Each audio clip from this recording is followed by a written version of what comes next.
দেশে জরুরি অবস্থা বা কেয়ারটেকার সরকার আসার মতো পরিস্থিতি তৈরি হয়নি বলে মন্তব্য করেছেন আইন উপদেষ্টা আসিফ নজরুল। বলেন, গুজবে বিচলিত হওয়ার কোনো কারণ নাই।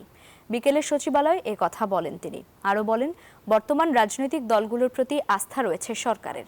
তারা এমন কিছু করবে না যাতে দেশ অশান্ত হয়। দলগুলোর মধ্যে মতপার্থক্য যা আছে আশা করি তা দূর হয়ে যাবে বলেও জানান তিনি। আইন উপদেষ্টা বলেন, রাষ্ট্রীয় সব কার্যক্রম এখন নির্বাচন আয়োজনের দিকে এগিয়ে যাচ্ছে।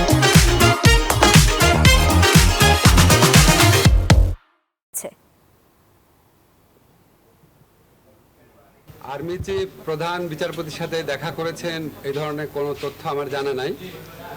আমি দু একটা পত্রিকায় দেখেছি, আর অনলাইনে এটা নিয়ে নানান গুজব গুঞ্জন হয়েছে দেখেছি। এসব গুজব গুঞ্জন নিয়ে বিচলিত হওয়ার মতো কিছু নাই, এটা হচ্ছে আমার বক্তব্য। আর আর্মি চিফ অবশ্যই এখন পর্যন্ত অবশ্যই গুজব, আমি তো এর সম্বন্ধে কিছু জানি না।